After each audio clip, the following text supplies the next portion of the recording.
They used to call me Crazy Joe, but now they can call me Batman. Good morning. Welcome back to Crazy Joe's Concession Stand. I'm Crazy Joe. We have another physical media review for you today, sent to us by our friends at Warner Brothers. And this one is for the, was it 97, I believe? 1997, possibly 98. I'm usually good with this kind of thing. Usually I can remember, but I'm actually blanking on this one. I'm going to say 97. The 1997 film Boogie Nights, Paul Thomas Anderson's Boogie Nights. And this is one of my all-time favorite movies. This is my top 10 favorite movies of all time. This is up there. Paul Thomas Anderson had a movie out this year, One Battle After Another. It's nominated for several Oscars. I've heard people saying it's his best movie ever. This is his best movie ever. He still has yet to top Boogie Nights. Just rewatched it on 4K. Again, this is one of my favorite movies. I'm really happy to have this on 4K finally because I love this movie so much. This movie, I went to film school. Part of why I wanted to go to film school, not the only reason, but part of it was this movie. Because this movie showed me things that I had never noticed before. It's not that they weren't in movies before. But it was the first time I was conscious of them. Different ways to move the camera, different techniques. Like there's a very long continuous shot where they never cut away. Several of them in this movie, like at the opening when we go to the opening scene, when we go into the nightclub and we just kind of go around the dance floor and meet all the characters. One shot, just one shot. Not that this is the first movie to ever do that, but you got to remember, I was a teenager, grew up in the 80s. In the 80s, I was pretty much having a steady diet of blockbuster entertainment. Your Spielberg films, your Lucas films.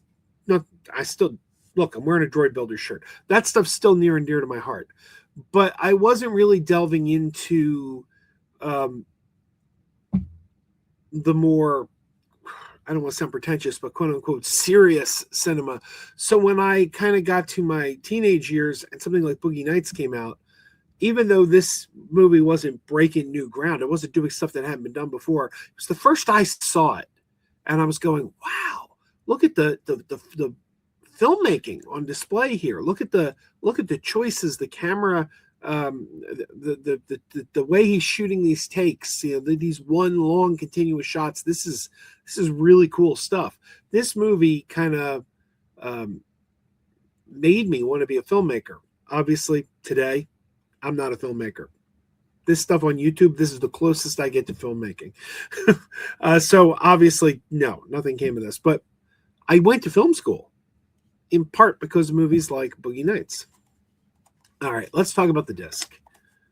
This movie's over 25 years old now, so I don't need to tell you about the movie. Mark Wahlberg, John C. Reilly, Burt Reynolds, great cast, Julianne Moore, and Heather Graham, who's on the cover here. Not crazy about this cover. This cover art, I would have preferred if they'd gone with the theatrical cover, or there was some new art made for the Blu-ray several years ago. All of which is better than this just picture of Roller Girl holding a Polaroid camera. So you do get a slip sleeve. I just took the slip sleeve off. And we are getting glare. There you go. You get a slip sleeve, same exact art. There are some special features on here, which due to glare, you are not going to be able to read. So I will read them for you. American Cinetheque Q&A with Paul Thomas Anderson and John C. Reilly. Director's commentary, cast commentary, additional scenes, and more. A lot of it's archival special features. I don't think there's a whole lot new on here. I was looking at a little bit of it. You get 4K disc only. No Blu-ray here.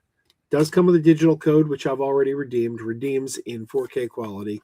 The movie has never looked better, and this is a heck of a movie.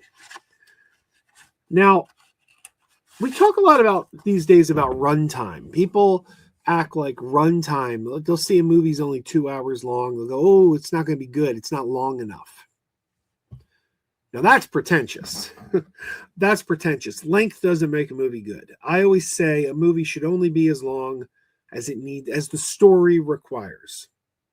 If you are making a long movie just to make a long movie, you're doing yourself a disservice. Your movie's going to be boring. Earlier this year, there was a movie called Sinners. Now, I'm in the minority. A lot of people loved Sinners. A lot of people thought it was one of the best films of the year. I was severely disappointed by Sinners. It's not bad. It's not bad. I did 2 reviews for it on this channel when it came out theatrically and when the 4K disc was released. But I thought Sinners was too long.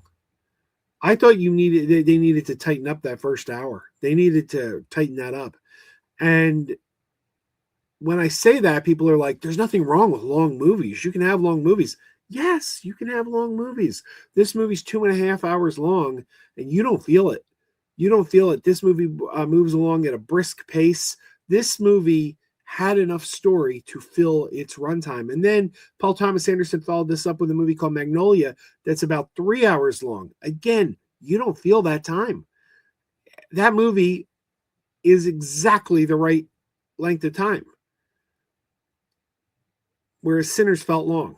So you see, it's not about the runtime of the movie. It's about the content of the movie, and if it could actually fill out that runtime. I don't feel Sinners could. This does. Magnolia does. So, yeah, it's not about runtime. It's about whether the film warrants that runtime. And this film, perfect runtime. Man, I love this movie. Thank you to Warner Brothers for sending me this. I'll probably be rewatching it again in about a month because it is one of my all-time favorite movies. And I tend to watch it around my birthday because I figure it's my birthday. I'm going to watch some of my favorite movies. And Boogie Nights is always on my go-to list. This is a movie I can almost quote back and forth. So many memorable lines in here. One of my favorites is, oh, and of course I'm going to misquote it now because I'm an old man and my brain is soggy. But one of my favorite lines is when Mark Wahlberg says something like, you know, when you're on top, they're always trying to knock you down.